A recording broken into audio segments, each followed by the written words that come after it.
On her wedding day, a young bride is humiliated when her groom rejects her at the altar, declaring, "I don't," before the entire town.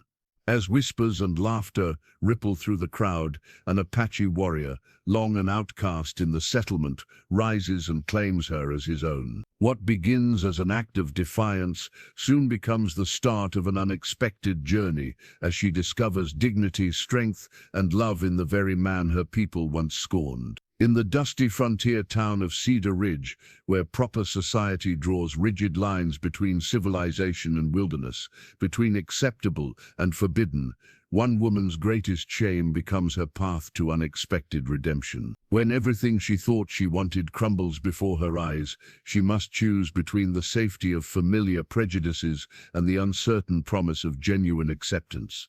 But what happens when the man who saves her honor holds secrets that could destroy them both? Before we jump back in, tell us where you're tuning in from, and if this story touches you, make sure you're subscribed, because tomorrow I've saved something extra special for you. Margaret Whitmore had been raised for this moment since the day she could hold a needle steady enough to embroider her first sampler. At 22, she possessed all the qualities deemed essential for a frontier wife. She could cook a 7-course meal over an open fire, mend clothing with stitches fine enough to please the most discriminating eye, and recite scripture with the proper mixture of reverence and humility. Her mother's wedding ring, a simple gold band worn thin by decades of honest labor, rested in a place of honor on Margaret's dressing table. The ring had belonged to 3 generations of Whitmore women, each of whom had worn it with pride and passed it down with the solemn understanding that marriage represented duty, sacrifice, and the continuation of family honor. "You look radiant, my dear," said her father, William Whitmore, as he adjusted his Sunday coat in the mirror behind her. His reflection showed a man weathered by years of frontier farming, his hands permanently stained by soil and honest work. The lines around his eyes spoke of countless dawns spent surveying fields, countless evenings spent calculating harvests and planning for seasons yet to come. Margaret's wedding dress, carefully sewn over the past 6 months, represented months of planning and preparation. The white silk had been ordered from back east, a luxury that required selling 3 prize heifers to afford. Every stitch had been placed with the understanding that this dress would be worn once, photographed for posterity, and then carefully stored away as a family heirloom. "Thomas Bradley is a fortunate man," William continued, his voice carrying the satisfaction of a father who has arranged his daughter's future with careful consideration. "His family's banking interests will provide security, and his education ensures he can give you the kind of life you deserve." Through her bedroom window, Margaret could see the small white church where the ceremony would take place in less than 2 hours. Cedar Ridge had built the church during its 2nd year of existence, understanding that a community needed God's blessing to prosper in such an unforgiving landscape. The building stood as a testament to the settlers' determination to bring civilization to the wilderness, its simple lines and practical construction reflecting the values that governed frontier life. But Margaret's essence was drawn beyond the church to the rolling hills that surrounded their valley. Somewhere out there, beyond the boundaries of cultivated fields and proper society, lay a world she had glimpsed only in fragments. Indian territories where different laws governed human behavior, where survival depended on understanding rather than conquest, where women might possess power that extended beyond domestic duties. Her younger brother Jacob knocked softly on the door before entering. At 19, he possessed the kind of restless energy that made sitting through church services an exercise in self-discipline. His presence brought comfort, as it always had during moments of uncertainty. "Are you ready for this, Margaret?" he asked, settling into the chair beside her dressing table. His question carried weight beyond its simple words, acknowledging doubts that proper young ladies were not supposed to harbor on their wedding day. "I suppose readiness is less important than duty," she replied, her fingers tracing the smooth surface of her mother's ring. "Father has made a good match. Thomas will provide well for me." Jacob studied her reflection in the mirror, his expression suggesting he recognized the difference between acceptance and enthusiasm. But what do you want, Margaret? Not what father wants, or what society expects, but what would make you truly happy. The question hung in the air like morning mist, beautiful but insubstantial. Margaret had been trained to consider her own desires secondary to family obligations and social expectations. The idea that her personal happiness might be worthy of consideration felt both appealing and terrifying. "I want to be useful," she said finally. "I want my life to matter beyond simply fulfilling expectations." Through the window she noticed a lone figure on horseback near the tree line that bordered their property. Too distant to identify clearly, the rider seemed to be observing the preparations for the wedding from a respectful distance. Something about the figure's posture suggested patient watching rather than casual passing, though Margaret could not imagine who might have reason to monitor her wedding day from such a remove. "Time to go, daughter," William announced, consulting his pocket watch with the precision of a man accustomed to punctuality. "The entire town will be waiting, and Thomas's family has traveled considerable distance to witness this occasion." Margaret rose from her dressing table, the weight of her silk dress and her family's expectations settling around her like a familiar burden. She slipped her mother's ring onto her finger, feeling the smooth gold slide into place, as if sealing a covenant with generations of women who had walked this same path before her. The carriage ride to the church passed in a blur of well-wishers and neighbors calling out congratulations. Cedar Ridge had turned Margaret's wedding into a community celebration, understanding that such occasions brought people together and strengthened the bonds that held frontier society together against the challenges of isolation and hardship. As they approached the church, Margaret caught sight of the mysterious rider once more, now positioned near the back of the gathered crowd. Something about the figure's stillness suggested both respect and sorrow, though she could not understand why her wedding might inspire such emotions in a stranger. Thomas Bradley stood before the mirror in his hotel room, adjusting his collar with hands that trembled despite his efforts to maintain composure. The morning coat, imported from San Francisco at considerable expense, fit perfectly across his shoulders, but the man wearing it felt like an imposter preparing for a performance he no longer wished to give. Hidden beneath his mattress lay a collection of papers that told the true story of his financial situation. Gambling debts accumulated during late-night poker games in Denver saloons. IOUs signed with the desperate flourish of a man convinced his luck would change with the next hand. Promissory notes bearing interest rates that compounded like prairie wildfire, consuming everything in their path. The marriage to Margaret Whitmore had been arranged as much for business as for romance. Her father's land holdings, combined with the banking connections of the Bradley family, would create a partnership beneficial to both families. Thomas had convinced himself that affection would grow from proximity, that a good marriage could be built on mutual respect and shared prosperity. But this morning brought news that changed everything. A telegram from Denver lay crumpled in the wastebasket, its message brief but devastating. William Whitmore's investments in silver mining had collapsed when the mines proved worthless. The land that Thomas's family coveted was mortgaged beyond recovery. The dowry that would have settled Thomas's gambling debts no longer existed. "Son, are you ready?" His father, Benjamin Bradley, knocked firmly on the door, Revis entering without waiting for permission. The elder Bradley possessed the bearing of a man accustomed to command, his success in territorial banking having earned him respect throughout the region. "Father, we need to discuss something important," Thomas began. But Benjamin waved away his concerns with the impatience of a man focused on larger objectives. "Whatever it is, can wait until after the ceremony. Half the territory's most influential men are gathered in that church. This wedding represents more than personal happiness, Thomas. It establishes our family's commitment to this community's growth and prosperity."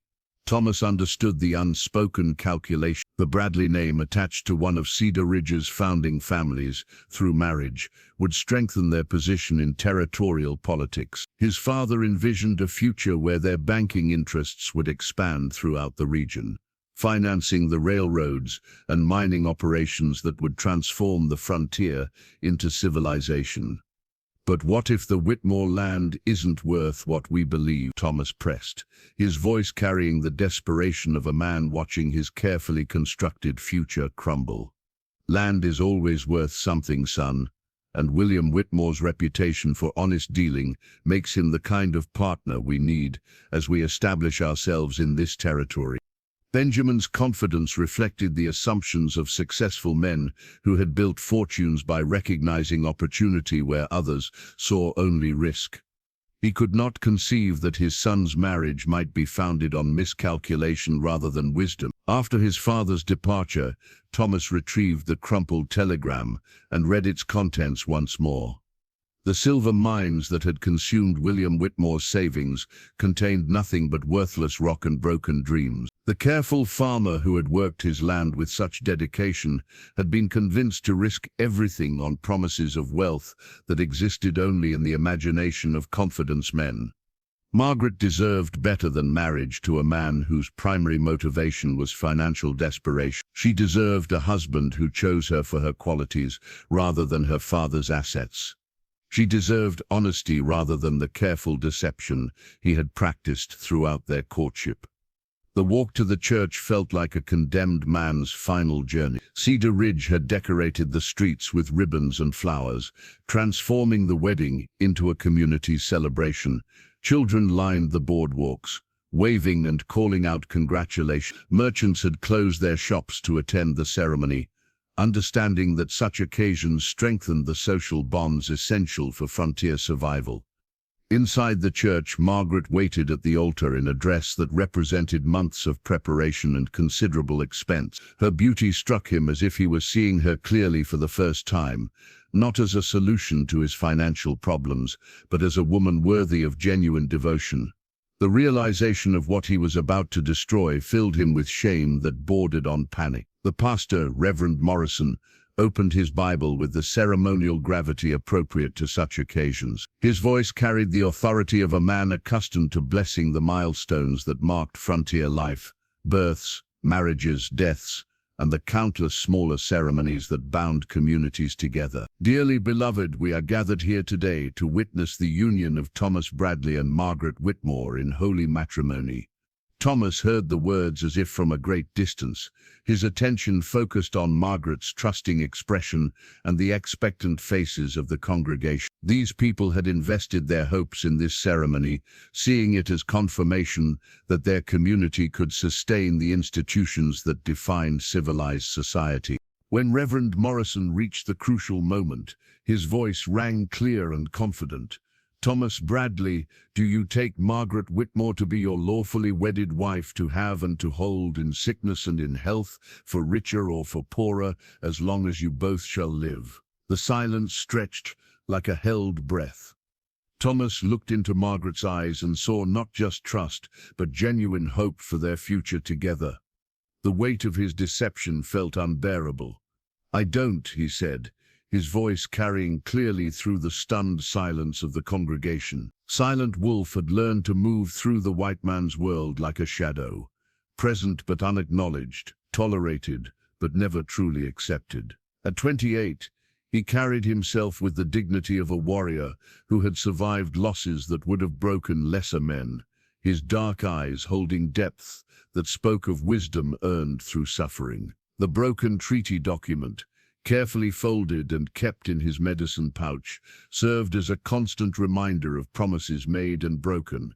His father had signed that paper with hope for peace between their rurs, believing that words written on white man's paper carried the same sacred weight as promises spoken under the open sky. The cavalry raid that followed 6 months later proved how little such documents meant when land hunger overcame honor. From his position at the edge of Cedar Ridge, Silent Wolf had watched the town grow from a handful of rough cabins to a proper settlement with a church, school, and main street lined with businesses. He had witnessed the transformation of hunting grounds into farmland, the replacement of buffalo trails with wagon roads, the steady advance of a civilization that had no place for his people except as obstacles to be removed or curiosities to be pitied. Yet he remained, drawn by something stronger than the logical voice that urged him to rejoin his scattered tribe in the high mountains where white men rarely ventured. Perhaps it was the memory of his sister Singing Bird, who lived now in the Apache camp 3 days' ride from town, waiting for him to abandon his futile attempt to build bridges between worlds that seemed destined for conflict. The townspeople of Cedar Ridge tolerated his presence because he caused no trouble and occasionally proved useful. He had helped search for lost children, guided hunting parties to game, and once warned the sheriff about rustlers planning to steal cattle. But tolerance was not acceptance, and he lived always on the margins, neither fully Apache nor remotely white, belonging completely to neither world. Margaret Whitmore had been different from the beginning, where other white women crossed the street to avoid him or clutched their children closer when he passed. She had offered simple courtesies that acknowledged his humanity. A nod of greeting when their paths crossed. A quiet good morning when she emerged from the general store as he waited outside. Small gestures that cost her nothing but meant everything to a man accustomed to being treated as invisible. He had been present the day she helped old Miss Patterson, when the elderly woman collapsed outside the church. While others stood frozen by shock or propriety, Margaret had knelt in the dust without regard for her clean dress, offering water and comfort until the doctor arrived. Her actions revealed a character that transcended the careful breeding that shaped most frontier ladies. This was why he had chosen to attend her wedding, despite knowing his presence would be unwelcome. He positioned himself at the back of the gathered crowd, close enough to witness her happiness, but distant enough to avoid disrupting the ceremony. She deserved to marry well, to find the security and respect that frontier society offered to women who followed its prescribed paths. The ceremony had begun with the traditional formality that marked all important occasions in Cedar Ridge. Silent Wolf watched Margaret's father escort her to the altar, noting the pride in William Whitmore's bearing and the nervous excitement of the bride.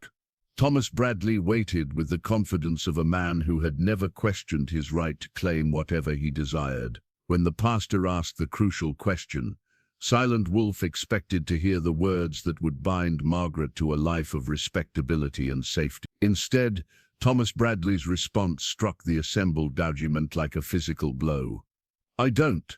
The silence that followed felt dense with shock and disbelief. Silent Wolf saw Margaret's face transform from radiant hope to confused hurt, then to dawning comprehension as she realized what was happening. The man she had prepared to marry, the future she had planned and dreamed about, was being torn away in front of everyone she knew. The congregation began to murmur, voices rising as people processed what they had witnessed. Some expressed outrage at Thomas's behavior. Others speculated about his reasons.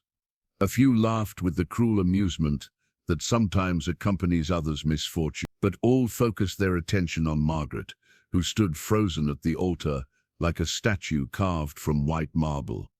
Silent Wolf rose from his position at the edge of the crowd, his movement drawing attention as he walked steadily toward the front of the church. Conversations died as people noticed the Apache warrior moving with purpose through their midst.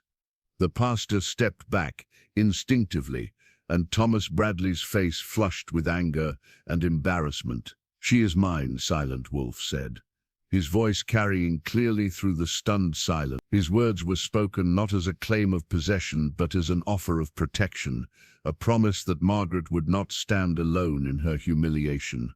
The reaction was immediate and explosive. Men jumped to their feet, hands moving toward weapons they had left at home out of respect for the sacred occasion. Women gasped and clutched their children. The sheriff moved toward his gun belt, before remembering he had removed it for the ceremony. But Silent Wolf's attention remained fixed on Margaret, waiting to see if she would accept or reject his unprecedented offer. The white silk of Margaret's wedding dress seemed to mock her now.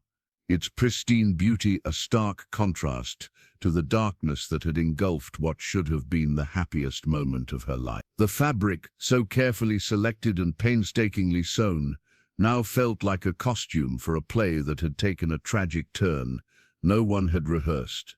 Thomas Bradley stood beside the altar, his face a mixture of shame and defiance as he faced the congregation he had just shocked into silence. His rejection had been delivered with the finality of a judge's verdict, leaving no room for misunderstanding or hope for reconsideration.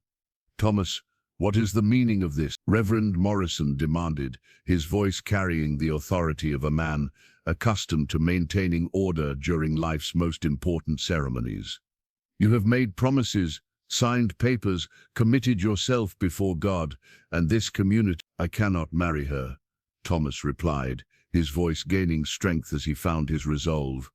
"The circumstances have changed. This union would benefit neither of us." The murmur of the congregation grew louder as people began to comprehend the full scope of what they were witnessing. Miss Henderson, the banker's wife, whispered urgent to her neighbor about the scandal this would create. Mr. Simpson, who had closed his store to attend the ceremony, shook his head in disgust at the public humiliation being inflicted on the Whitmore family. Margaret felt the weight of every gaze in the church, the mixture of pity and curiosity that made her skin burn with shame.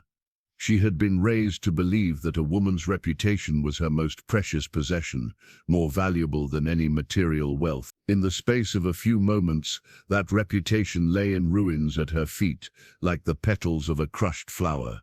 Her father stepped forward, his face flushed with anger and embarrassment. "Bradley, you will explain yourself this instant.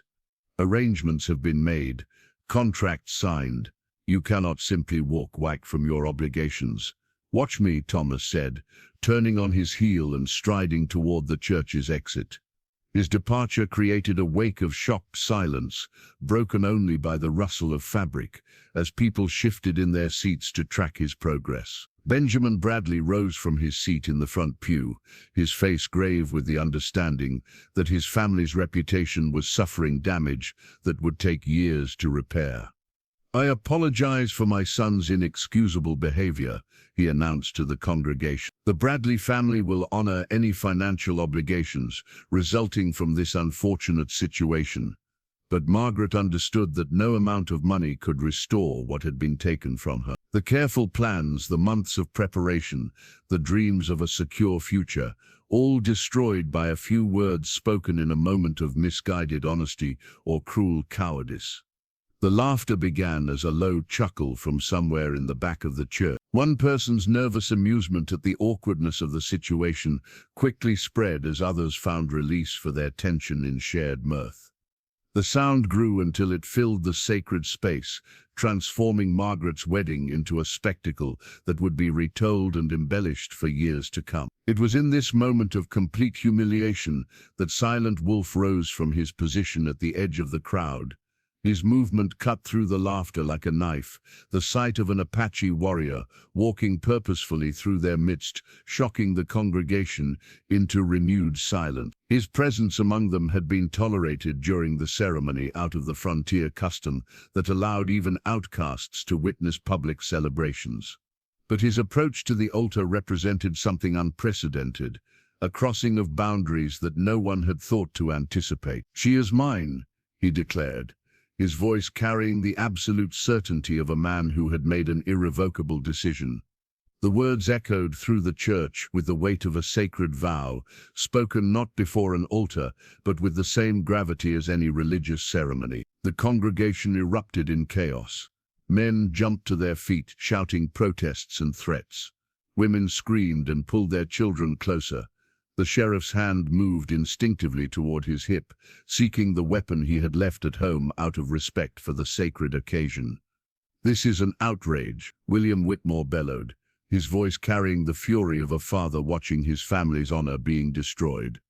"You will not touch my daughter, you savage." But Silent Wolf's attention remained fixed on Margaret, his dark eyes holding depths of understanding that pierced through her shock and shame.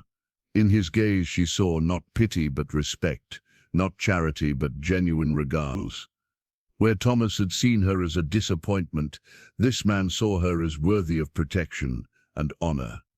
Margaret looked from Silent Wolf to the congregation, seeing in their faces the same mixture of disgust and amusement that would follow her for the rest of her life if she remained in Cedar Ridge. She would become the woman who was rejected at the altar, the spinster whose wedding day became the town's favorite story of romantic disaster. The choice before her was simple but stark. Remain and face a lifetime of whispered conversations and pitying glances, or leave with a man who offered dignity in place of humiliation, respect in place of ridicule. "Yes," she whispered, her voice barely audible above the shouting crowd. Silent Wolf stepped forward, extending his hand with the formal courtesy of a gentleman, asking for a dance. Margaret placed her gloved hand in his, feeling the strength and warmth that spoke of protection offered freely, rather than obligation grudgingly accepted. Silent Wolf's medicine pouch, worn smooth by years of handling, pressed against his chest as he faced the hostile crowd. The leather bag contained sacred items passed down from his grandfather, eagle feathers for courage, turquoise for protection, and a small piece of obsidian that had been blessed by the tribal medicine man. These objects connected him to generations of warriors who had faced impossible choices with dignity and honor. The congregation's shock was transforming into something more dangerous. Sheriff Jameson pushed through the crowd, his face hard with the authority of a man accustomed to maintaining order in a lawless territory. Behind him, several townsmen were already discussing the logistics of preventing what they saw as an abduction. "Now hold on there," the sheriff said, his voice carrying the careful control of someone trying to prevent violence in a sacred space. "Miss Whitmore, you're understandably upset, but you can't just leave with him. Think about what you're doing." Margaret stood between two worlds, her white wedding dress a symbol of the life she was being asked to abandon. Silent Wolf's steady presence representing an unknown future that might offer dignity in place of shame.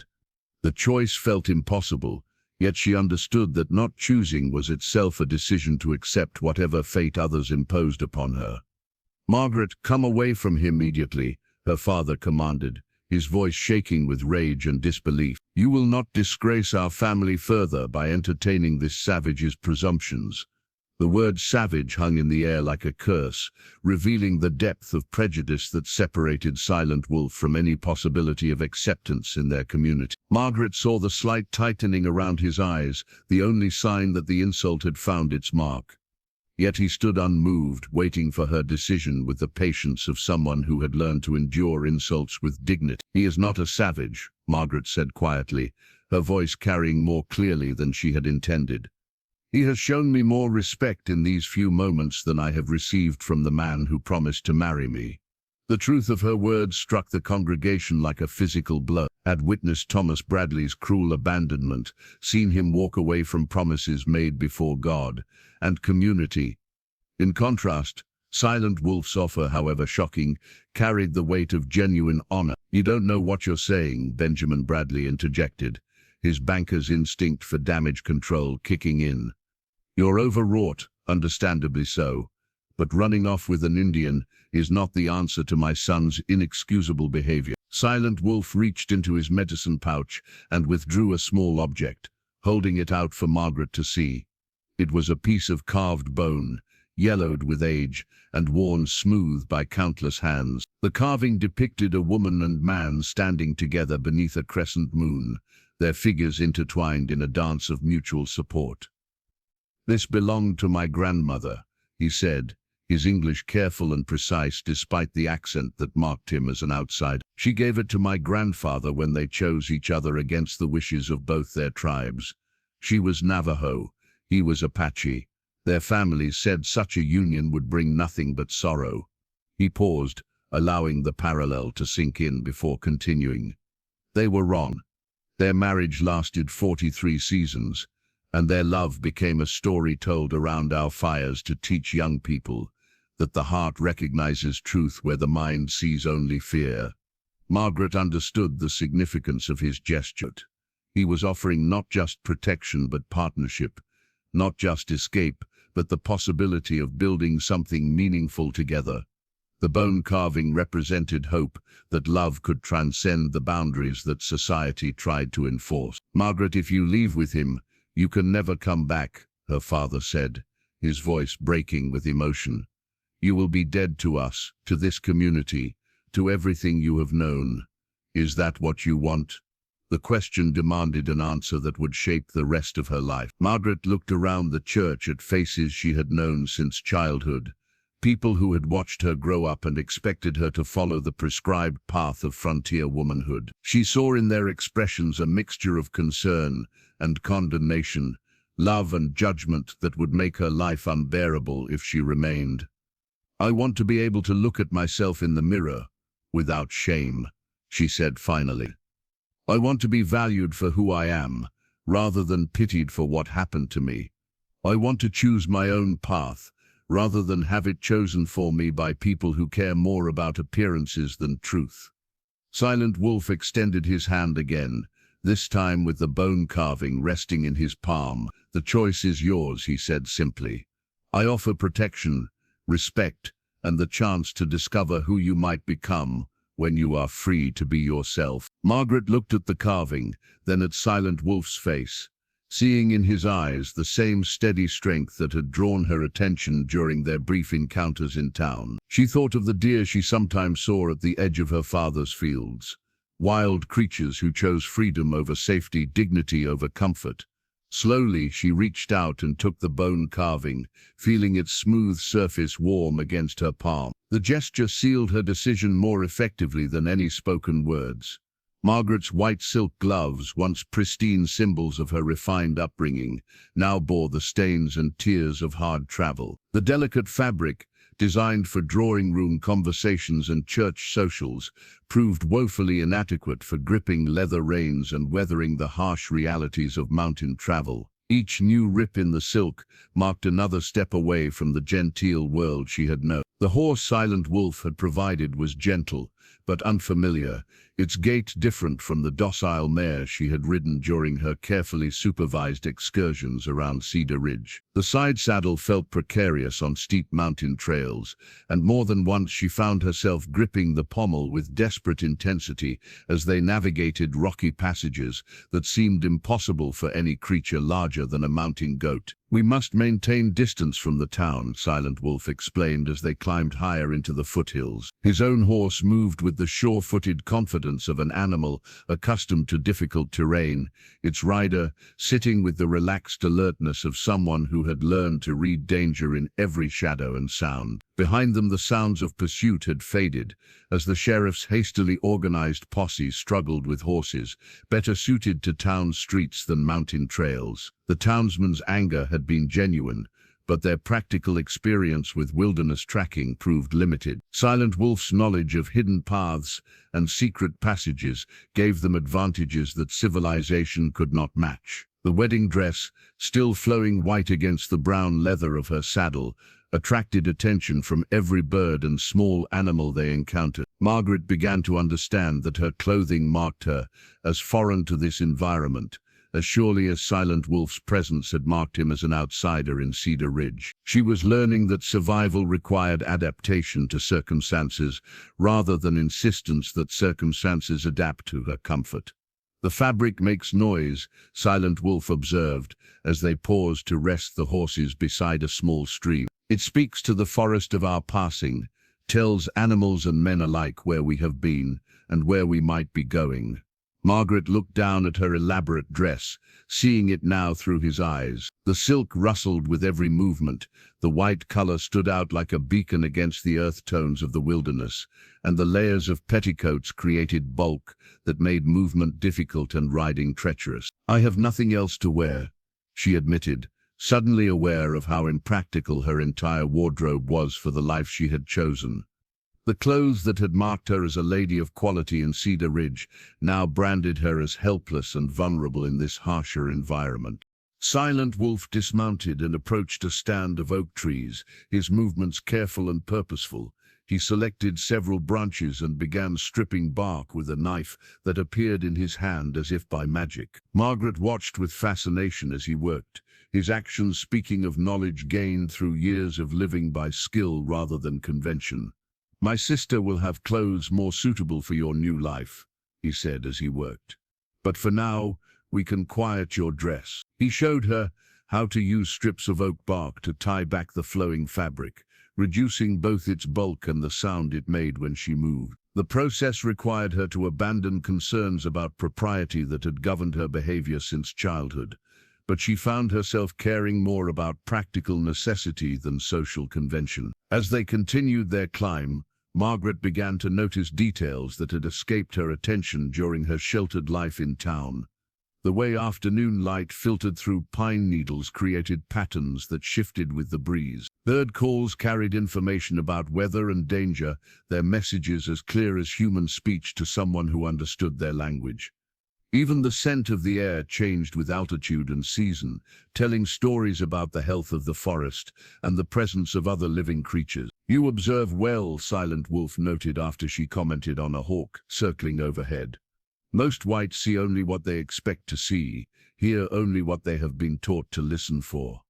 "I feel like I've been walking through life with my eyes closed," Margaret admitted. "Everything here seems more alive somehow, more connected." Silent Wolf nodded approvingly. "Apache children learn that everything speaks if you know how to listen. The rocks tell of weather, plants speak of seasons, animals share news of danger and opportunity. Your people have forgotten these languages in favor of words written on paper." The trail grew steeper as afternoon faded toward evening, forcing them to dismount and lead their horses through passages too narrow or treacherous for riding. Margaret's gloves tore further as she gripped rocky outcroppings for balance, the silk giving way to reveal hands that were beginning to show the marks of honest labor. "Are you certain about this path?" she asked during a particularly challenging climb, her breath coming short from the unaccustomed exertion. "Certainty is a luxury we cannot afford," Silent Wolf replied. "But this path leads to safety, and safety leads to choice. Tomorrow you can decide whether to continue this journey or ask me to guide you to a town where you can begin again among strangers." The possibility of turning back felt both comforting and terrifying. Margaret realized that with each step up the mountain, she was moving further from any possibility of returning to her former life, even if she chose to leave Silent Wolf's protection. The woman who had stood at the altar that morning was disappearing as surely as the torn silk gloves that marked her passage through this wild country. The Apache camp appeared suddenly as they crested a ridge, its carefully concealed location revealing itself only when Silent Wolf guided her through a narrow passage between towering rock formations. Below them, a collection of wickiups and brush shelters dotted a hidden valley, where a clear stream provided water and natural barriers offered protection from both weather and enemies. Singing Bird emerged from one of the larger dwellings, her movements graceful despite the obvious weight of advanced pregnancy. Silent Wolf's sister possessed the same dark eyes and dignified bearing as her brother, but her face carried a warmth that spoke of joy rather than the careful watchfulness that marked Silent Wolf's expression. In her hands she carried the tools of traditional Apache women's work, weaving implements made from mountain mahogany and pine, their surfaces worn smooth by generations of skilled hands. The wooden frames and bone needles represented knowledge passed down through countless mothers to daughters, techniques that had sustained the Apache people through centuries of challenge and change. "Brother," Singing Bird said in Apache, her voice carrying gentle humor as she studied Margaret's elaborate wedding dress. "You bring us a white dove dressed for ceremonies we do not celebrate." Silent Wolf replied in their native language, his tone respectful as he explained the circumstances of Margaret's presence in their camp. Margaret stood awkwardly beside her horse, suddenly aware that her dramatic escape from Cedar Ridge had brought her to a place where she possessed neither language nor skills necessary for survival. Other members of the camp began to emerge from their dwellings, drawn by curiosity about the white woman their protector had brought among them. Margaret counted perhaps 20 people, mostly women and children, with a few elderly men whose weathered faces spoke of long experience with hardship and adaptation. Their expressions ranged from suspicious to merely curious, but none showed the open hostility she might have expected. Singing Bird approached Margaret with the measured steps of someone evaluating a new situation. She spoke briefly in Apache, then smiled when Margaret's confused expression made clear that communication would require a different approach. "You understand English?" Singing Bird asked, her accent strong, but her words clearly understandable. "Yes, very well," Margaret replied, relief evident in her voice. "I'm afraid I know nothing of your language." "Language comes with time and need," Singing Bird said practically. "First, we must address more immediate concerns.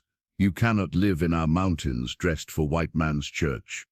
She gestured toward Margaret's wedding dress, with the same expression a practical woman might use when confronting any obviously unsuitable tool. The elaborate silk and numerous petticoats that had seemed so appropriate for a frontier wedding appeared ridiculous in this setting, where survival depended on adapting to harsh realities rather than maintaining social conventions. "I have nothing else," Margaret admitted, feeling helpless in a way that was entirely new to her experience. In Cedar Ridge, her wardrobe had marked her as a woman of quality and proper upbringing.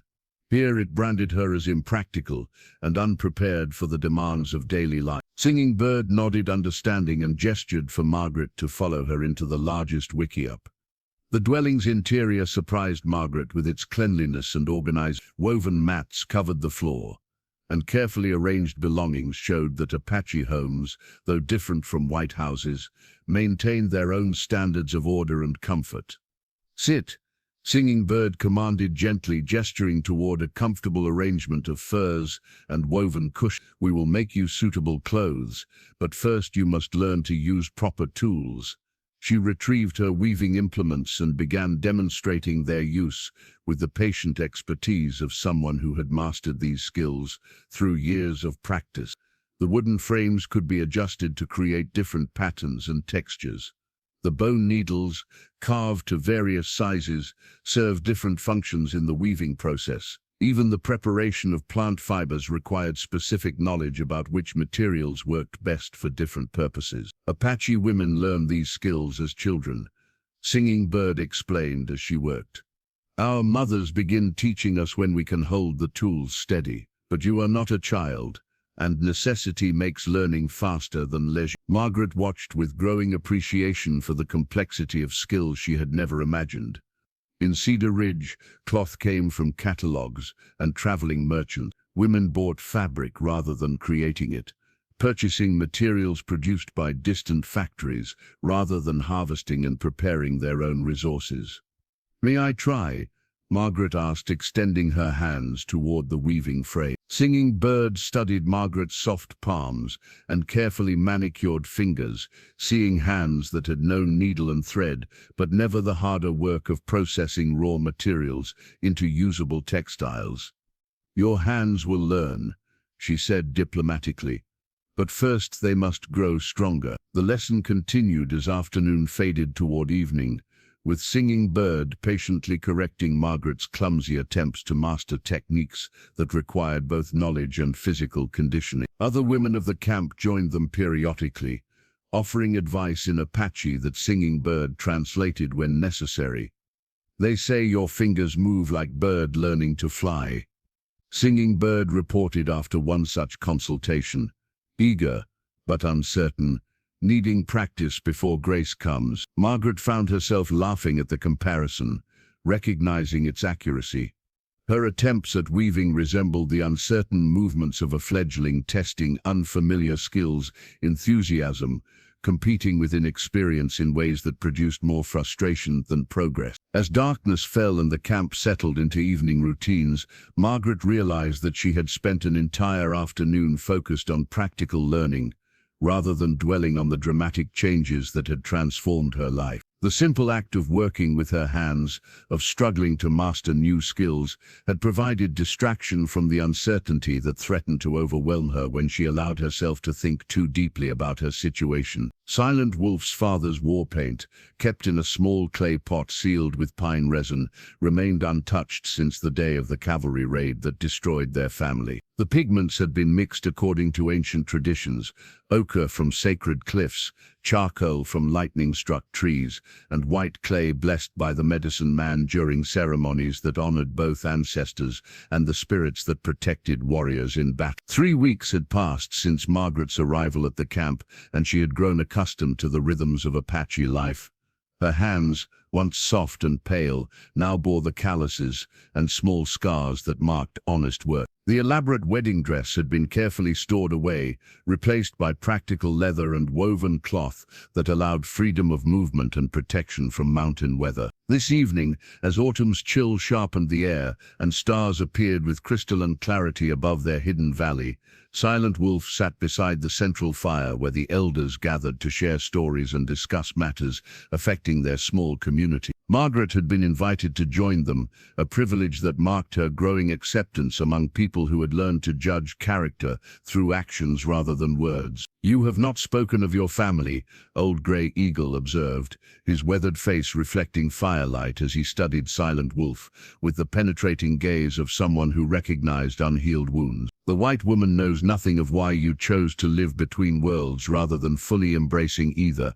Silent Wolf's hand moved unconsciously to the medicine pouch where he kept his most sacred possessions, including the small container that held his father's war paint. The gesture did not escape Grey Eagle's notice, nor did the brief tightening around his eyes that suggested memories too painful for casual discussion. "Some stories are better left unspoken," Silent Wolf replied, his voice carrying the controlled tone of someone who had learned to guard his deepest hurts. "And some stories demand telling if they are to stop poisoning the one who carries them." Grey Eagle countered with the authority of a man who had lived long enough to understand the difference between privacy and self-destruction. Margaret sensed the tension in Silent Wolf's posture, the way his breathing changed as he struggled with internal conflicts she could not fully comprehend. During their weeks together, she had come to recognize the signs that indicated when his thoughts turned to subjects that brought more pain than peace. "My father was war chief of our band when the soldiers came," Silent Wolf began, his words falling into the firelight like stones dropped into still water. He believed that honor existed among all men, that treaties signed in good faith would be honored by those who claimed to serve a just God. He reached into his medicine pouch and withdrew the small clay container, holding it carefully as if its contents might escape if handled roughly. "This paint was mixed for the ceremony where he would have passed leadership to me.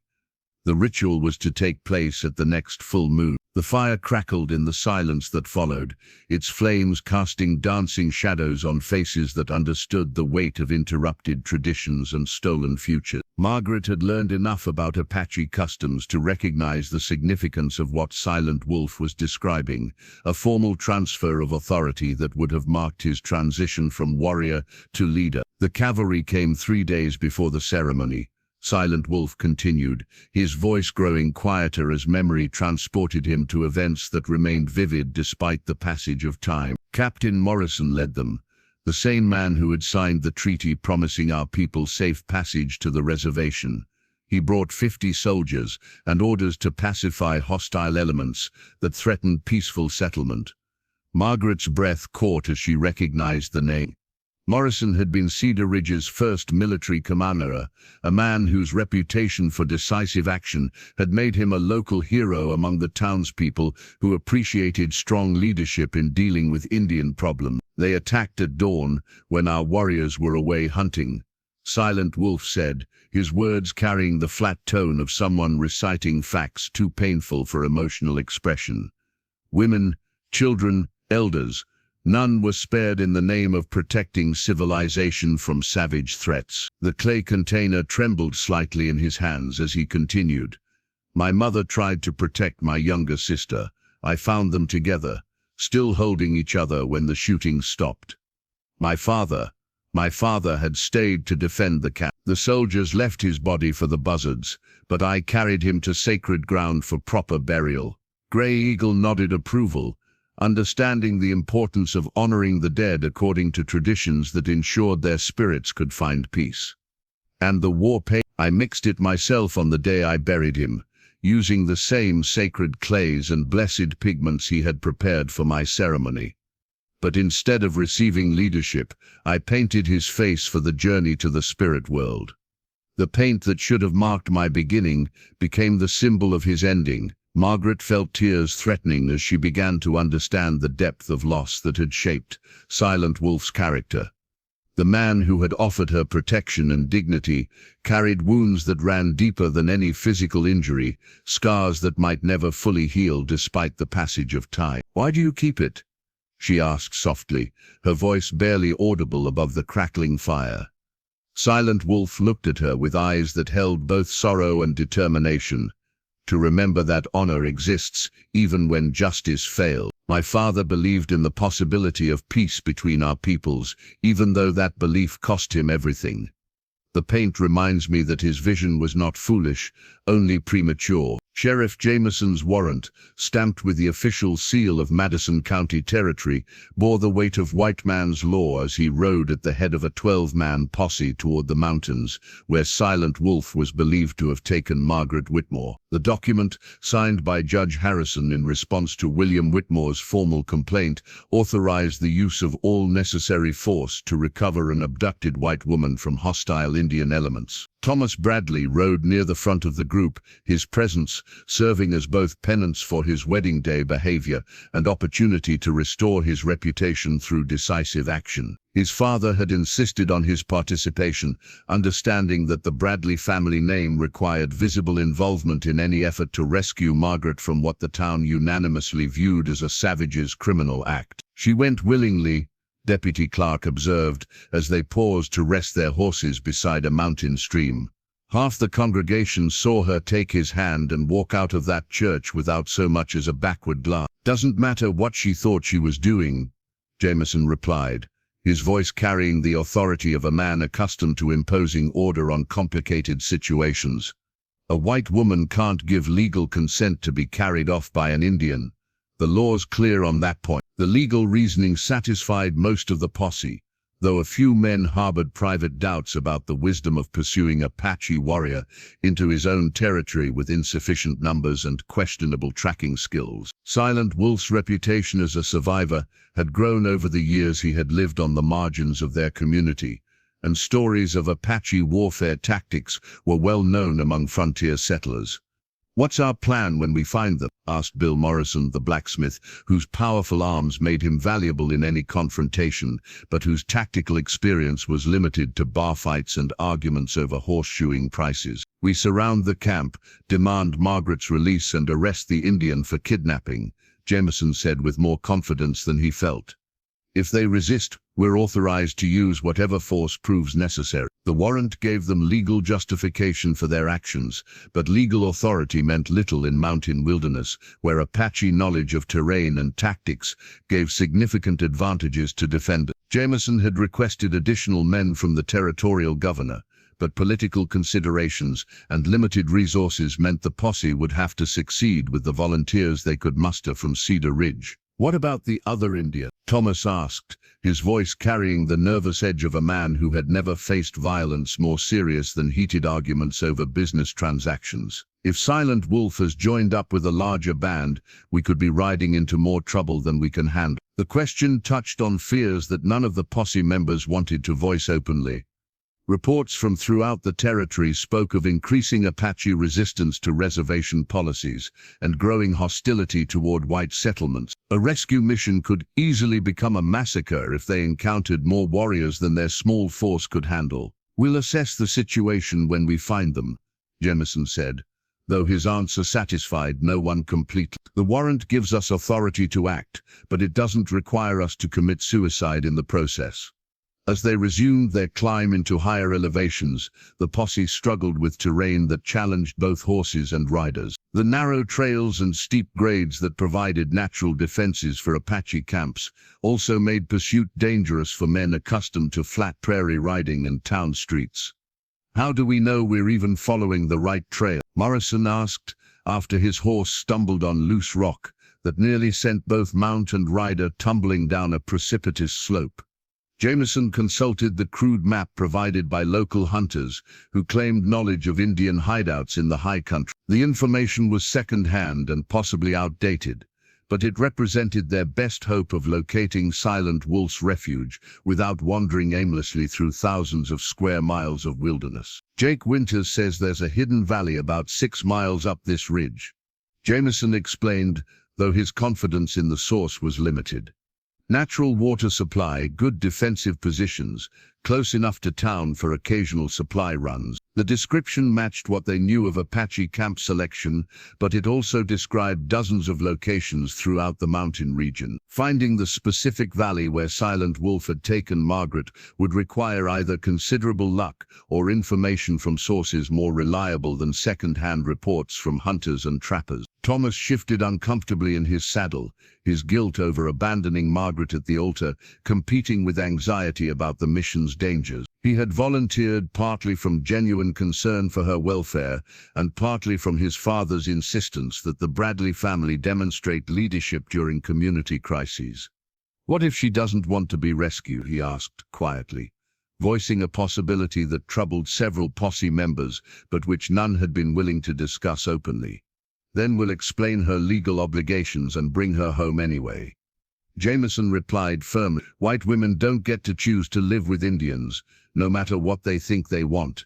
The warrant in his pocket gave legal weight to his words, but Thomas recognized the assumptions that underlay their mission. They were operating on the belief that Margaret had been deceived or coerced, that no rational white woman would voluntarily choose Apache life over civilized society. As afternoon shadows lengthened and the air grew thin with altitude, the posse pressed higher into country where few white men had ventured. Behind them, Cedar Ridge lay invisible beyond the rolling foothills, its church steeple and main street, representing a world governed by laws and customs that seemed increasingly distant with each mile they climbed into wilderness. Silent Wolf's rifle, a Winchester repeater acquired through trade with sympathetic settlers, lay across his knees as he maintained watch from the rocky outcropping that overlooked the hidden valley's only approach. The weapon represented a bridge between worlds, combining Apache tactical knowledge with modern firepower, traditional patience with contemporary necessity. Dawn was still an hour away when the first signs of approaching riders reached the camp. A jay's warning call, repeated 3 times from the eastern ridge, carried information that trained ears could interpret as clearly as spoken words.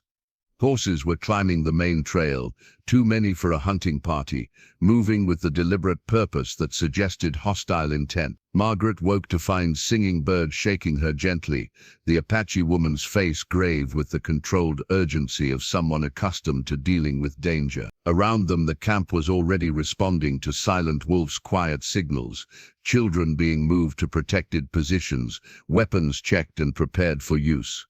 "They have come for you," Singing Bird said simply, her English careful but clear. The white men with their law papers and their certainty that they know what is best for everyone. Through the pre-dawn darkness, Margaret could see Silent Wolf's silhouette against the star-filled sky as he studied the approaching threat through a brass spyglass. Another tool that represented the practical adaptation that had kept him alive in a world that offered few choices between complete assimilation and total resistance. "How many?" Grey Eagle asked as he joined Silent Wolf at the observation post, his movements still fluid despite his advanced age. The old warrior carried a rifle that had seen service in a dozen conflicts, its stock carved with symbols that recorded victories and mourned fallen friends. 12 men, well armed but moving like townsmen rather than soldiers. Silent Wolf replied, his voice carrying the calm assessment of someone who had learned to evaluate threats without allowing emotion to cloud judgment. "They follow the main trail, making no effort to conceal their approach." The tactical situation offered both advantages and challenges. The hidden valley's natural defenses made direct assault difficult, but the attackers' superior numbers meant that a prolonged siege could prove disastrous for the Apache band. Women and children required protection, elderly members needed consideration, and limited supplies made extended resistance impractical. Margaret climbed carefully to the observation position, her movements now confident on terrain, that had initially terrified her. The weeks of mountain living had taught her to navigate rocky slopes and uncertain footing with the sure-footed grace that survival demanded. "This is my fault," she said as she studied the approaching riders through Silent Wolf's spyglass. "They're coming because of me, because they believe I was taken against my will. They come because they cannot accept that a white woman might choose Apache life over their civilization." Silent Wolf corrected gently. "Your presence gives them excuse, but their hatred needs no justification beyond our existence in country they consider theirs." In the distance, Margaret could make out familiar figures among the posse. Sheriff Jameson's distinctive hat and authoritative posture. Thomas Bradley's nervous seat on a horse he clearly found difficult to control. Her father's rigid back and furious determination to reclaim what he considered his property. "I could go to them," Margaret suggested, though the words felt like betrayal even as she spoke. "If they see that I'm unharmed, that I chose to be here, perhaps they'll leave peacefully." Silent Wolf's expression showed both understanding and sadness as he considered her offer. "You still think like a white woman, believing that reason can overcome prejudice, that truth will satisfy those who prefer comfortable lies." The sound of shod hooves on rock grew louder as the posse negotiated the final approach to their hidden valley. Silent Wolf checked his rifle's action one final time, ensuring that the weapon was ready for use, while hoping that its presence might prevent rather than precipitate violence. "They will demand your return," he said to Margaret. "When you refuse, they will claim you have been bewitched or coerced. When you insist on your choice, they will decide that force is necessary to save you from yourself." Grey Eagle positioned himself behind cover that commanded the valley's entrance, his rifle trained on the narrow passage where attackers would have to approach in single file. Other warriors took positions that would create crossfire if shooting became necessary, their placement showing tactical knowledge gained through years of defending their people against superior numbers. Margaret found herself torn between two loyalties, two sets of people she cared about facing each other with weapons and inflexible certainties that made peaceful resolution seem impossible. The woman who had walked away from Cedar Ridge's church was no longer the same person who now had to choose between the world she had abandoned and the people who had accepted her as family. "Whatever happens," Silent Wolf said as the first riders appeared at the valley's entrance, "know that your time with us has brought honor to both our peoples. You have shown that understanding is possible, even when fear and hatred seem stronger than hope." The rifle felt cold and heavy in his hands as Sheriff Jameson's voice echoed off the canyon walls, demanding Margaret's immediate release and Silent Wolf's surrender to territorial justice. The Apache wedding necklace, crafted from turquoise, silver, and sacred shells, represented more than ornamental beauty. Each element had been chosen for its spiritual significance: turquoise for protection and healing, silver for purity of intention, shells for the connection between earth and water that sustained all life. Singing Bird had worked for weeks to complete the piece, her skilled hands weaving together materials that would bind Margaret to their people through ceremony older than written memory. The confrontation with the posse had ended without bloodshed, though not without consequence. Sheriff Jameson's demands for Margaret's return had been met with her firm refusal, spoken in clear English so that no one could claim misunderstanding or coercion. Her father's rage and Thomas Bradley's confused protests had echoed off canyon walls like the cries of wounded animals, but Margaret had stood unmoved beside Silent Wolf, her choice made visible to all who witnessed it. "You are no longer my daughter," William Whitmore had declared before leading the defeated posse back down the mountain trail. "You are dead to me, to your family, to everyone who ever loved you." The words had struck Margaret like physical blows, but she had remained silent, understanding that some bridges, once burned, could never be rebuilt. The woman who had been William Whitmore's daughter was indeed dead, transformed by circumstances and choice into someone her former community could neither understand nor accept. Now, 3 days after the posse's departure, Margaret prepared for a ceremony that would formalize her transformation from white refugee to Apache woman. The wedding necklace lay carefully arranged on woven mats, its components catching firelight like captured stars. Each piece told stories of the land that had shaped Apache culture, mountains that yielded silver, streams that carried sacred shells, earth that gave birth to turquoise formations. "Are you certain this is what you want?" Singing Bird asked as she helped Margaret prepare for the ceremony. "Once the necklace is placed, once the words are spoken, you will be Apache in the eyes of our people and the spirits that watch over us." Margaret looked at her reflection in the still water of a metal mirror, seeing a face that bore little resemblance to the carefully groomed woman who had stood at Cedar Ridge's altar weeks earlier. Sun and wind had darkened her skin, while honest work had strengthened her hands and straightened her posture. The transformation was more than physical. She carried herself now with the confidence of someone who had discovered her own capability. "I am certain," she replied, her voice carrying the quiet strength that had grown from surviving challenges she had never imagined facing.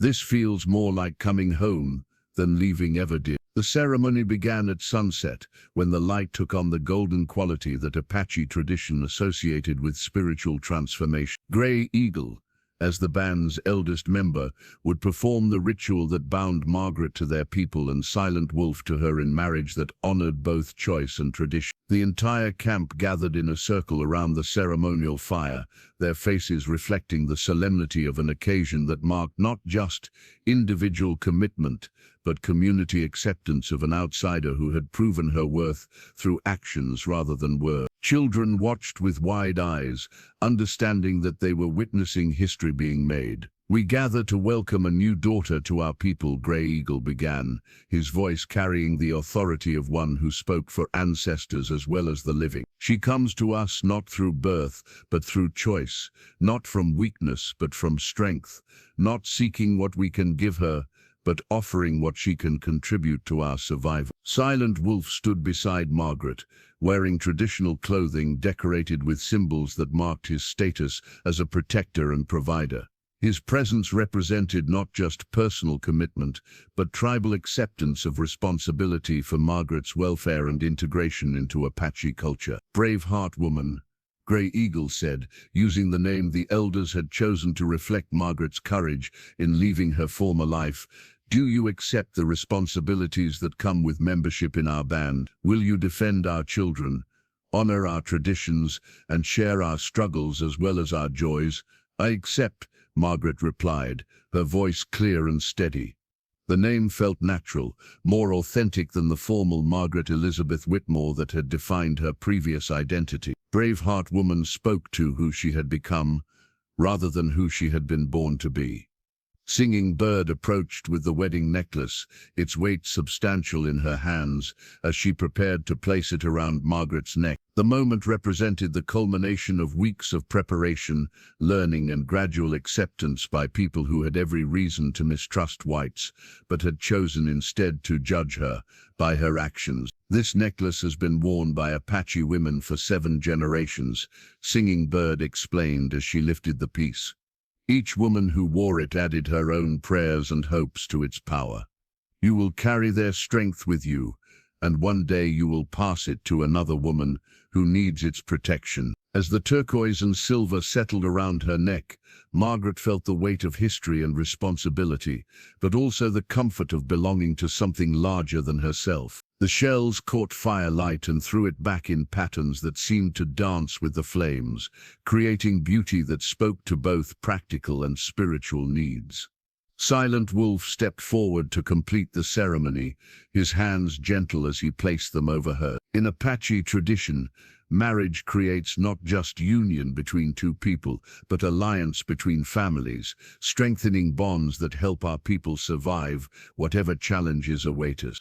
The sacred firekeeper's staff, carved from lightning-struck pine and adorned with eagle feathers and bear claws, represented the spiritual responsibility that Gray Eagle had carried for 30 years. When a winter storm trapped him in a cave collapse while gathering sacred herbs, the staff passed temporarily to Margaret, now known throughout the camp as Braveheart Woman, marking her acceptance of leadership roles that even some Apache women never attained. Winter had arrived early in the high country, bringing snow that transformed their hidden valley into a landscape of pristine beauty and dangerous isolation. The storm that trapped Grey Eagle also blocked the main trails, cutting off their usual sources of supplies and testing the community's preparation and resourcefulness. Margaret stood before the central fire pit, the staff heavy in her hands, as she faced the gathered families whose survival might depend on decisions she was barely qualified to make. 3 months of Apache life had taught her much, but leadership during crisis required wisdom that could only be gained through years of experience. "The injured need warmth more than we need cooking fires," she said, her voice carrying newfound authority as she addressed the council of women who managed day-to-day survival decisions. "We must consolidate our fires, share our fuel, and ensure that Grey Eagle and the children receive priority for warmth." Singing Bird nodded approval from her position near the fire, her advanced pregnancy making her own survival dependent on careful resource management. The other women showed varying degrees of acceptance for Margaret's leadership, some still skeptical of a white woman's ability to understand Apache priorities, others impressed by her practical approach to immediate problems. Silent Wolf had left 3 days earlier with 2 other warriors to hunt elk in the lower valleys, hoping to secure meat before the storms made travel impossible. His absence left Margaret as the highest-ranking member of their small band, a responsibility that would have terrified her months earlier, but now felt like natural progression from student to teacher. "How much firewood remains?" she asked Windwalker, the elderly woman who managed their fuel supplies with the precision of someone who understood that mistakes in winter preparation could prove fatal. "Enough for 10 days if we use it carefully," Windwalker replied, her assessment delivered with the blunt honesty that characterized Apache discussions of survival matters. "Less if the storms continue, more if the weather breaks and we can gather deadfall from the forest." Margaret studied the snow falling beyond their shelter, calculating risks and resources with skills learned through necessity rather than formal education. The storm showed no signs of weakening, and their isolated location meant no help would come from outside their own community. "We'll reduce cooking to 1 fire, banking the coals overnight to preserve fuel," she decided. "Personal warmth fires only for Grey Eagle and any children who show signs of cold sickness.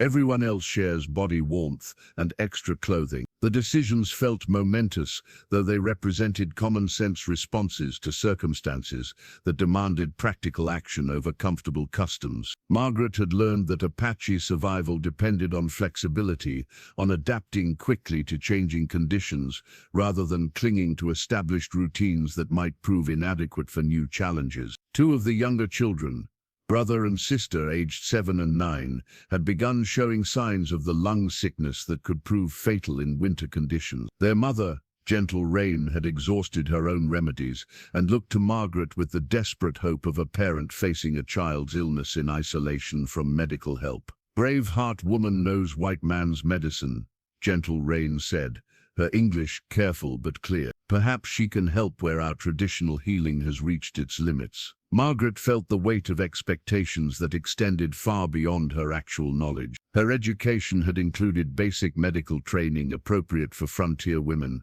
but nothing that qualified her to treat serious illness in children whose survival might depend on her decision. Yet she remembered techniques her grandmother had used during childhood illnesses, remedies that combined practical knowledge with gentle care.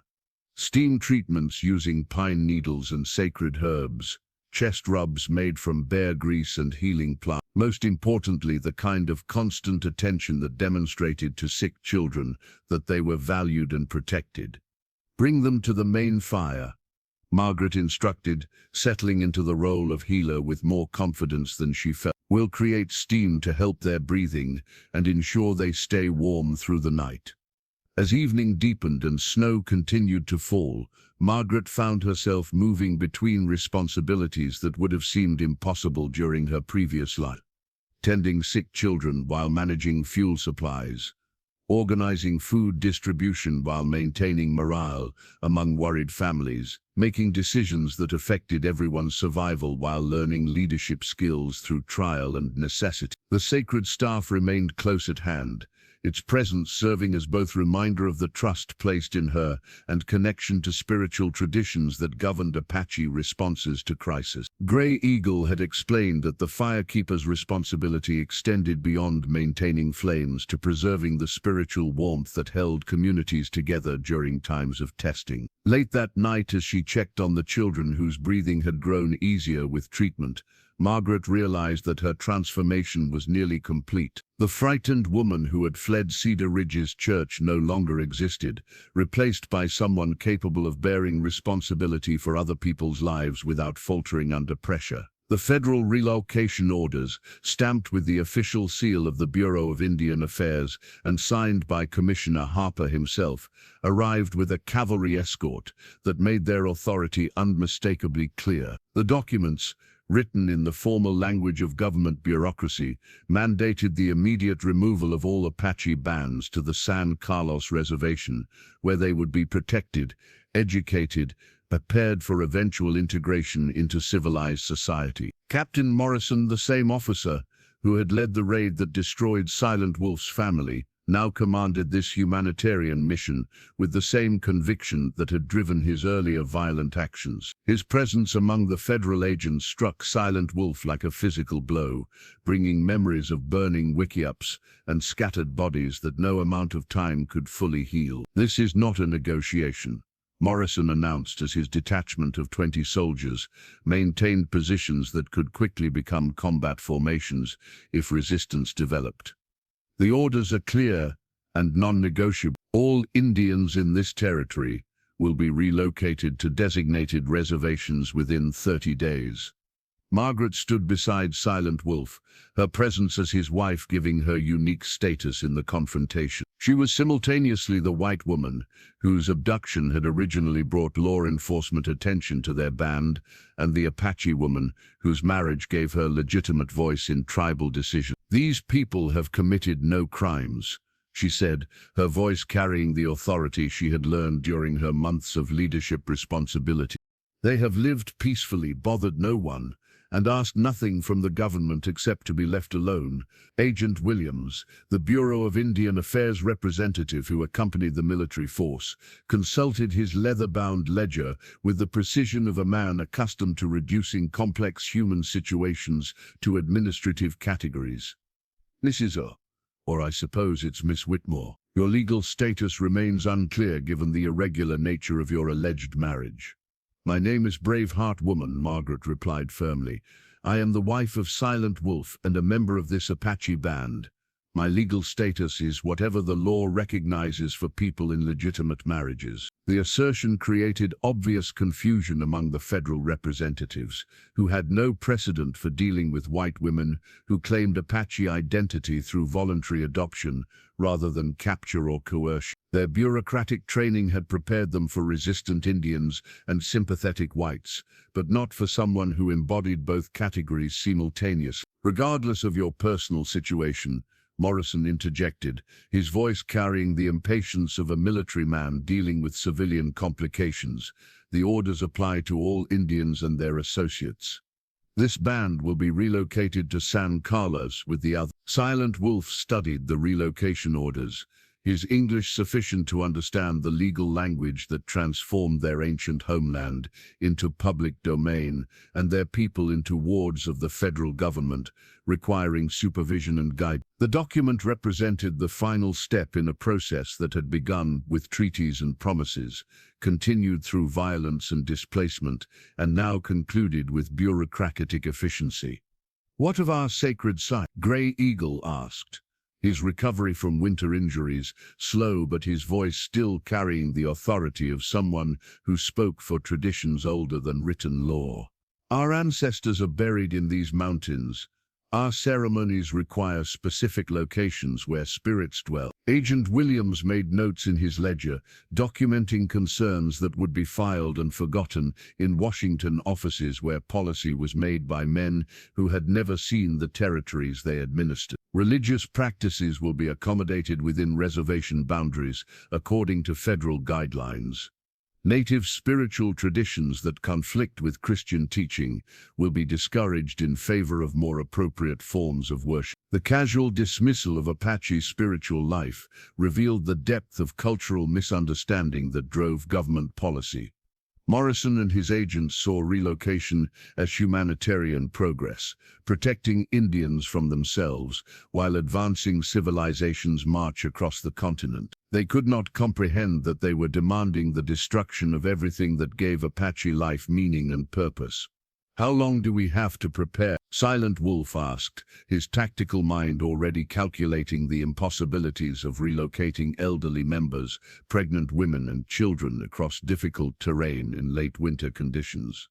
30 days, Morrison replied. Military escorts will ensure safe passage to the reservation, where housing, food and educational opportunities await. This represents the government's commitment to Indian welfare and peaceful coexistence. Margaret felt the weight of the federal orders in her hands, understanding that these papers represented more than administrative mandate. They embodied a worldview that saw Apache culture as obstacle to progress rather than wisdom worth preserving, that measured human value by conformity to white standards rather than respect for different ways of life.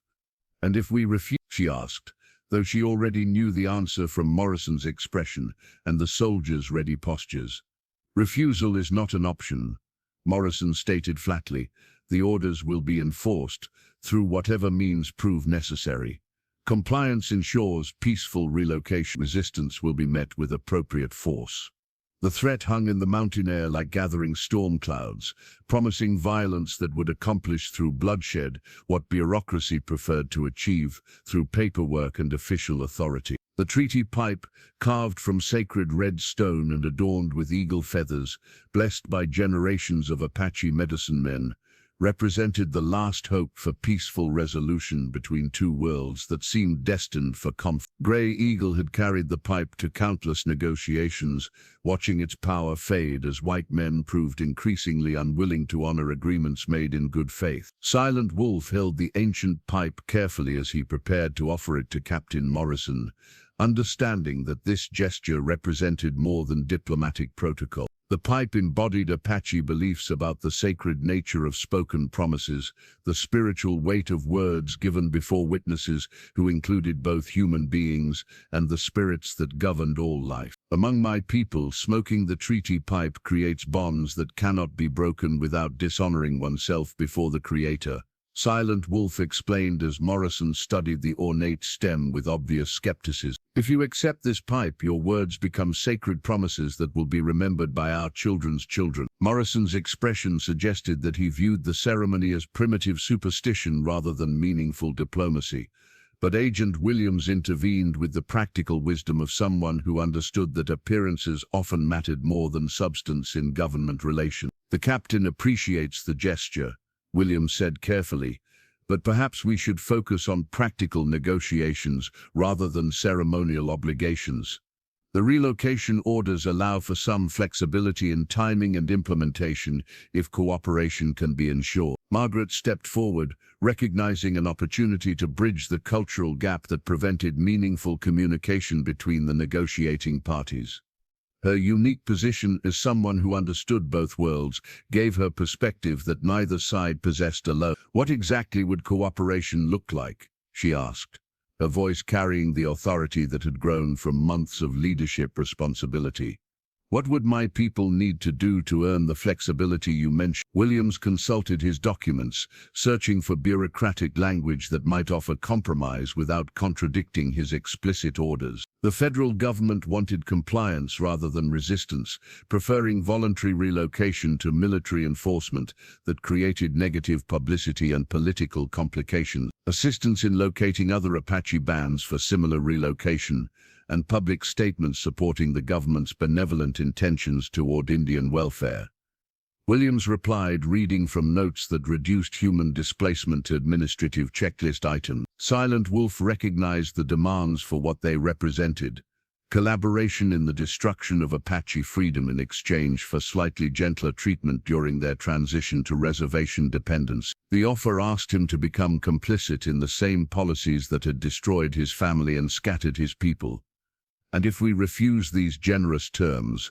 Grey Eagle asked, his voice carrying the dry humor of someone who had witnessed decades of one-sided negotiations between unequal powers. Morrison's response came without hesitation, his military training providing clear answers to questions about resistance and compliance. "Then we enforce the orders through military action. Your people will be relocated regardless of their preferences, but the methods will be less accommodating." The threat was delivered with the matter-of-fact tone of someone discussing weather conditions rather than potential violence against women and children. Morrison's certainty reflected his experience with Indian removals, operations that had taught him that overwhelming force typically prevented organized resistance. Margaret felt the weight of impossible choices pressing down on everyone present. Cooperation meant abandoning everything that gave Apache life meaning and purpose. Resistance meant facing military force that would accomplish the same destruction through violence rather than negotiation. "There is another possibility," she said slowly, the words forming as she spoke them. "I could return to Cedar Ridge, publicly explain that I was never abducted, that I chose Apache life voluntarily. Perhaps, if the original justification for military intervention were removed." Silent Wolf's sharp intake of breath revealed his understanding of what she was suggesting. Her return to white society would demonstrate that Apaches posed no threat to white women, potentially reducing pressure for military action against indigenous communities throughout the territory.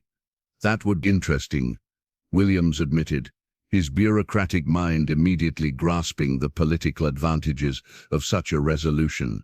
If the Whitmore incident could be resolved satisfactorily, it might provide justification for modified policies toward cooperative bans. The suggestion hung in the mountain air like smoke from the sacred pipe, offering hope that seemed almost too dangerous to embrace. Margaret's sacrifice might preserve Apache freedom, but only if white society proved willing to accept her testimony over their preconceived notions about Indian savagery. "I would need guarantees," Silent Wolf said carefully, his statical mind calculating risks and possibilities. "Written promises that voluntary relocation truly means voluntary, that those who choose to live peacefully in traditional ways will be protected, rather than persecuted." Morrison's expression suggested that such guarantees exceeded his authority, but Williams showed more interest in negotiations that might resolve territorial tensions without requiring expensive military campaigns or risking political embarrassment in Washington. The sacred pipe remained unsmoked as both sides wrestled with compromises that satisfied no one completely, but offered alternatives to the violence that seemed increasingly inevitable. Margaret's original wedding ring, the simple gold band that had belonged to generations of Whitmore women, lay in her palm like a talisman from a life she had deliberately abandoned. She had retrieved it from her carefully stored wedding dress, understanding that returning to Cedar Ridge would require symbols that white society could recognize and accept as proof of her unchanged essential nature. The decision to sacrifice her Apache life for her people's freedom had been made during a sleepless night of prayer and contemplation.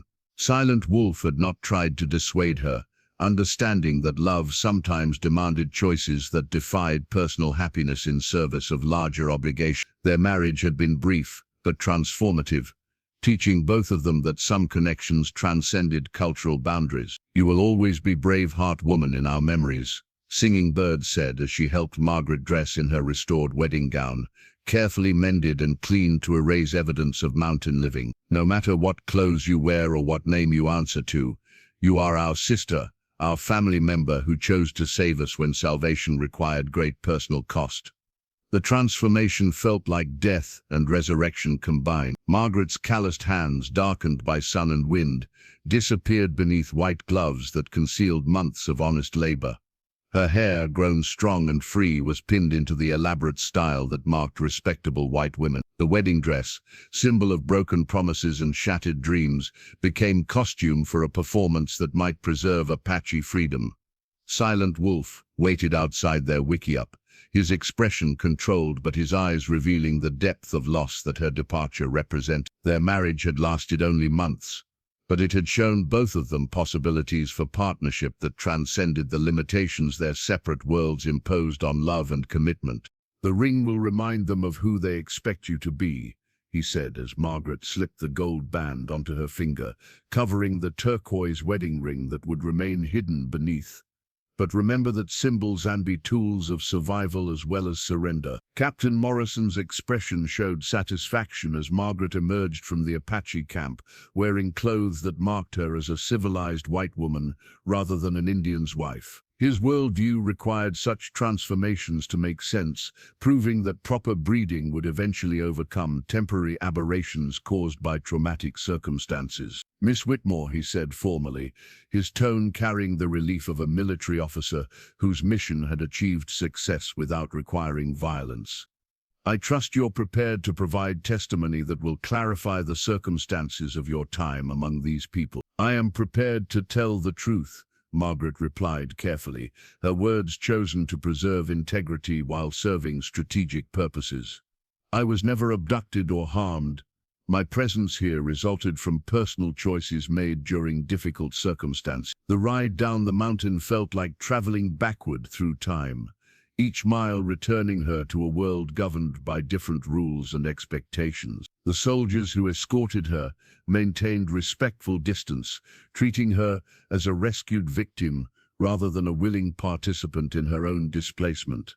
Cedar Ridge appeared unchanged despite the month that had passed since her dramatic departure from the church. The same buildings lined Main Street, the same steeple marked the sky, the same routines governed daily life in a community that measured progress by its heritage from wilderness and savagery. Yet Margaret's perspective had been transformed by experiences that revealed the arbitrary nature of civilization's boundaries. The Apache camp had shown her communities based on cooperation rather than hierarchy, survival strategies that honored both individual strength and collective responsibility, relationships that valued character over social position. The townspeople gathered as news of her return spread through Cedar Ridge like wildfire.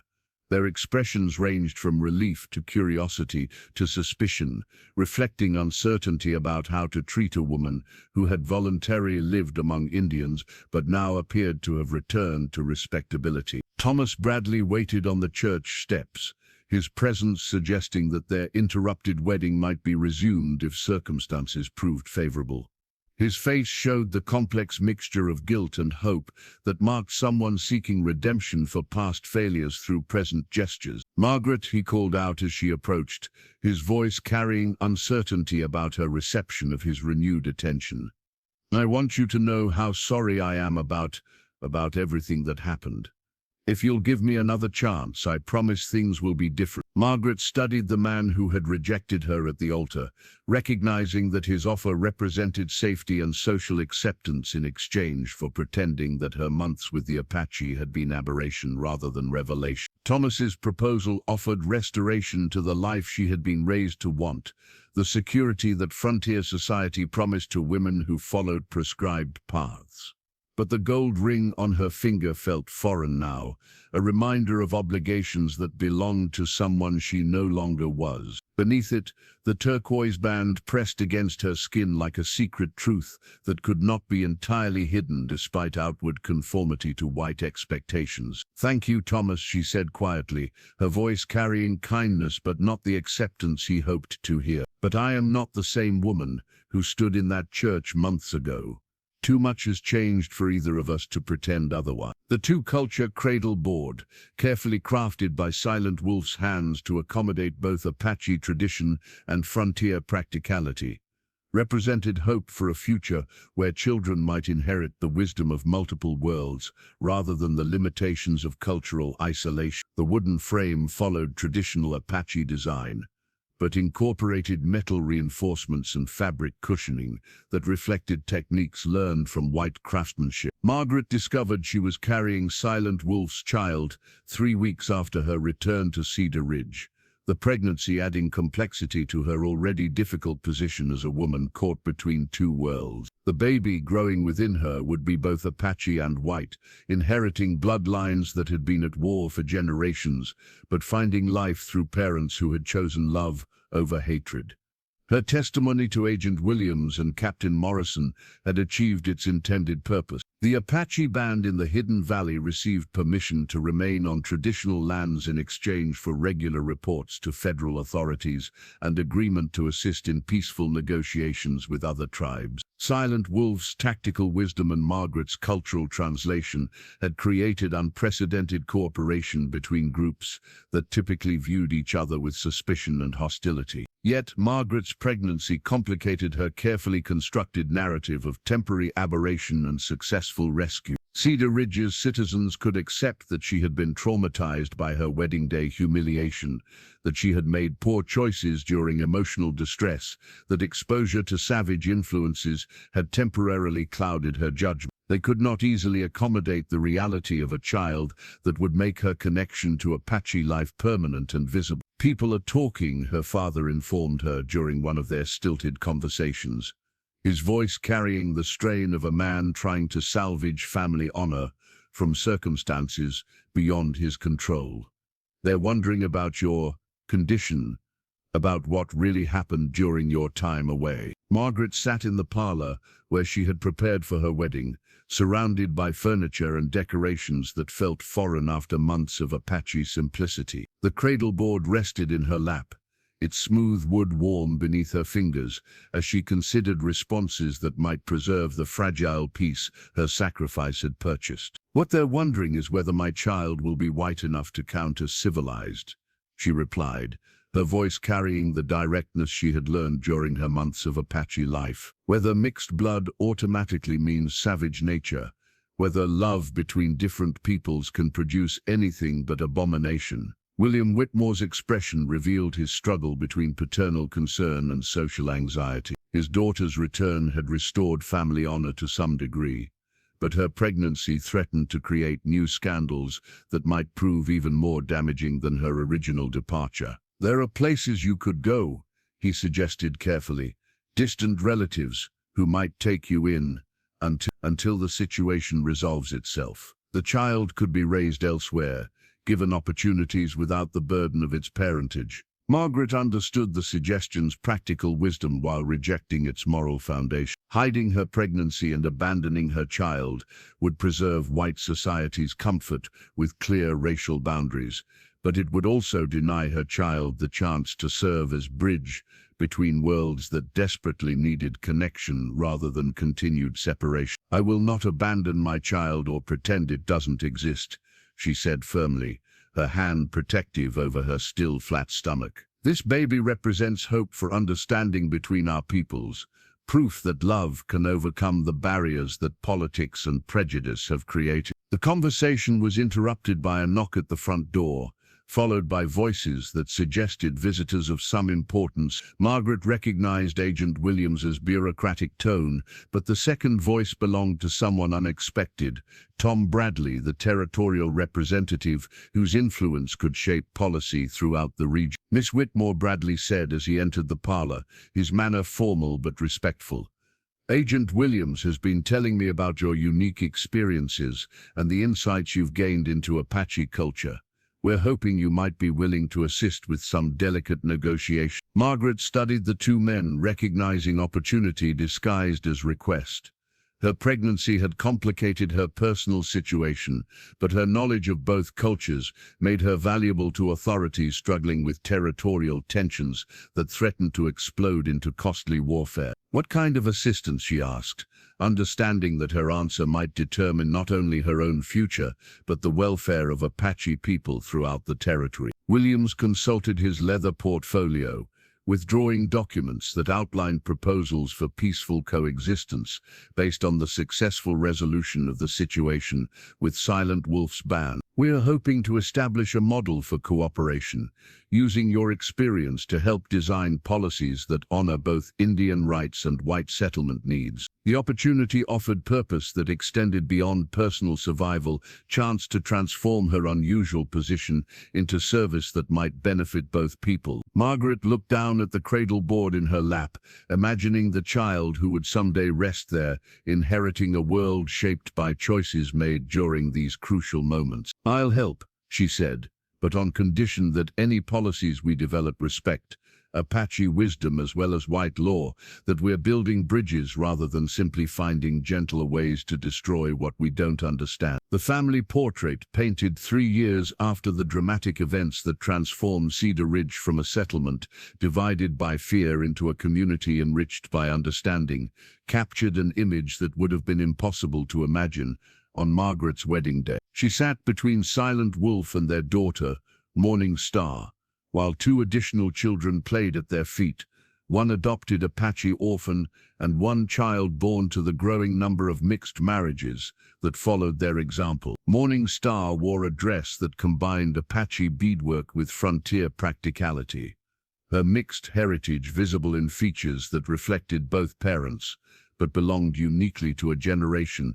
being raised without the artificial boundaries that had separated their parents' worlds. At 3 years old, she spoke both English and Apache with equal fluency, moved comfortably between wickiup and farmhouse, and saw no contradiction between honoring different traditions that taught similar values through different methods. The portrait session had been Agent Williams's idea, part of his documentation of successful cooperation policies that were being studied by federal authorities throughout the West. Margaret and Silent Wolf had agreed to the formal photograph reluctantly, understanding that their family's visibility served political purposes, but hoping their example might encourage others to choose understanding over hatred. Cedar Ridge itself had been transformed by the gradual integration of Apache knowledge with frontier determination. The town's original inhabitants had learned that survival in harsh country required wisdom from all sources, that Apache understanding of local conditions could improve crop yields and prevent conflicts with wildlife. Young men who had once talked eagerly of Indian fighting now sought training in tracking and wilderness survival from Silent Wolf and other Apache teachers. The church where Margaret had been humiliated now hosted marriage ceremonies that united couples from different backgrounds, presided over by Reverend Morrison, who had discovered that love's essential nature transcended the cultural forms through which it found expression. The same altar that had witnessed Margaret's rejection now blessed unions that created families reflecting the territory's growing diversity. "I never imagined that day would lead to this," Thomas Bradley admitted as he studied the completed portrait in the photographer's studio. His own marriage to Sarah Henderson, the banker's daughter, had proven successful precisely because it was based on genuine affection rather than financial calculation. "Your courage to choose dignity over safety changed everything for all of us." Margaret looked at the formal image that captured her family's happiness while documenting social progress that had seemed impossible 3 years earlier. Silent Wolf's expression showed the quiet satisfaction of a man who had found purpose through love rather than warfare, whose tactical skills now served negotiation rather than resistance. The courage belonged to everyone who chose to see possibilities instead of just problems, Margaret replied, her voice carrying the wisdom that had grown from navigating between worlds that had once seemed irreconcilably different. "You found the strength to reject a marriage that would have made us both miserable." The townspeople found the wisdom to question their assumptions about Apache intentions. The transformation had not been without challenges. Some families had left Cedar Ridge rather than accept integration with Indian communities. Others had required years to overcome prejudices that ran deeper than rational thought. But the successful examples had gradually convinced skeptics that cooperation offered advantages that conflict could never provide. Silent Wolf approached the portrait with the careful attention he brought to all important documents, understanding that this image would preserve their family's story for children not yet born. Morning Star's children will look at this picture and wonder why it seemed remarkable for people to choose love over hatred, why it required courage to treat all humans as deserving of respect. The hope in his words reflected changes that extended far beyond their personal happiness. The territorial government had established policies that honored indigenous rights while protecting settler interests, creating framework for coexistence that other regions were beginning to adopt. Margaret's work as cultural translator had helped draft agreements that recognized Apache sovereignty over traditional lands while ensuring peaceful relations with neighboring communities. As afternoon light slanted through the photographer's windows, Margaret held Morning Star close, while her other children gathered around the chair that had been positioned to suggest both stability and openness to change. The portrait would capture more than family happiness. It would document the possibility that different peoples could create futures together that honored their separate histories while building shared prosperity. The woman who had been humiliated at Cedar Ridge's altar had discovered that shame could be transformed into strength, that rejection could become opportunity for growth, that love chosen freely proved stronger than obligation imposed by convention. Her wedding day's disaster had become the foundation for happiness that neither she nor Silent Wolf could have imagined when they first stood together against the judgment of those who measured worth by conformity rather than character.